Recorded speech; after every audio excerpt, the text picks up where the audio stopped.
یہ 11 فروری سن 1965 کی بات ہے۔ لاہور کے شاہی قلعے میں ایفرو ایشیا مجلس مذاکرہ کے مندوبین کے لیے ایک ثقافتی شو کا اہتمام کیا گیا، جس کے میزبان مغربی پاکستان کے گورنر نواب قلعہباغ اور مہمان خصوصی شہنشاہ ایران تھے۔ اس شو میں فلمی دنیا سے وابستہ صف اول کے تمام فنکاروں کو اپنے فن کا مظاہرہ کرنے کے لیے دعوت دی گئی تھی۔ اس شو کے منتظم ایک اداکارہ کے پاس بھی پہنچے، جس کے رقص پوری فلمی دنیا میں مشہور تھے، اور اسے انتہائی تحکمانہ انداز میں اس ثقافتی شو میں شرکت کرنے اور وہاں رقص کرنے کا کہا۔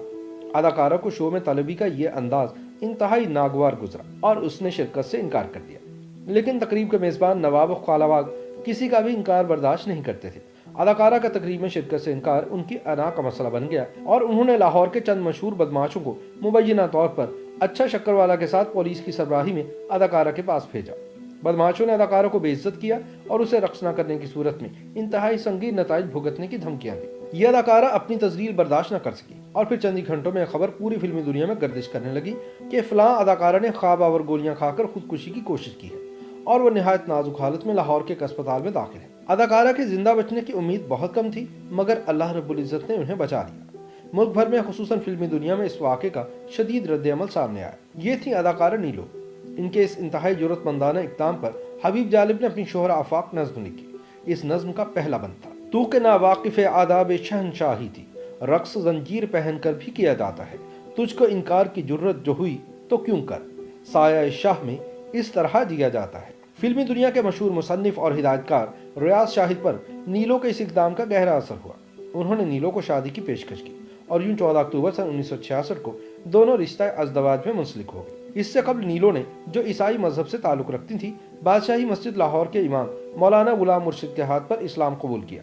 ان کا اسلامی نام عابدہ ریاض رکھا گیا۔ نیلو کا تعلق بھیرا سے تھا، جہاں وہ 30 جون سن 1940 کو پیدا ہوئی۔ ان کے والد کا نام الیگزینڈر تھا۔ نیلو کا پیدائش پر نام سینتھیا الیگزینڈر فرنانڈس رکھا گیا۔ قیام پاکستان کے کچھ ہی عرصے بعد نیلو کے والدین اپنے بیٹے انور الیگزینڈر اور نیلو کے ساتھ لاہور منتقل ہو گئے۔ یہ سن 1955 کی بات ہے۔ ہالی ووڈ کی فلم بھوانی جنکشن کا یونٹ فلم بندی کے لیے لاہور آیا۔ فلم کے تمام مرکزی فنکار اور تکنیک کار امریکہ سے آئے تھے، مگر انہیں فلم بندی کے لیے مقامی فنکاروں اور تکنیک کاروں کی بھی ضرورت تھی۔ اس مقصد کے لیے سینکڑوں افراد کی خدمات حاصل کی گئی، جن میں سے بیشتر نے فلم میں ایکٹنگ کی۔ انہی میں سے ایک 15 برس کی لڑکی بھی شامل تھی، جس پر فلم میں شامل ایک رقص فلم بند کیا گیا تھا۔ کچھ لوگ بتاتے ہیں کہ اس نے فلم میں پریس فوٹوگرافر کا مختصر سا کردار ادا کیا تھا۔ بھوانی جنکشن کے بعد اس لڑکی نے فلموں کی تلاش میں فلم سازوں اور ہدایت کاروں کے دفاتر کے چکر لگانا شروع کر دیے۔ شروع میں اسے ناکامی کا سامنا کرنا پڑا، حتیٰ کہ شباب کرانوی نے اسے دیکھتے ہی یہ کہہ دیا تھا کہ وہ کبھی اداکارہ نہیں بن سکے گی، مگر قسمت کی دیوی اس پر مہربان تھی۔ سن 1956-57 میں لاہور کے فلمی افق پر ایک نئے ہدایت کار جعفر شاہ بخاری کا ظہور ہوا، جنہوں نے ایک فلم انجام کے نام سے بنانا شروع کی۔ انہوں نے اس فلم میں سینتھیا کو نیلو کے نام سے ایک چھوٹا سا کردار دینے کا فیصلہ کیا۔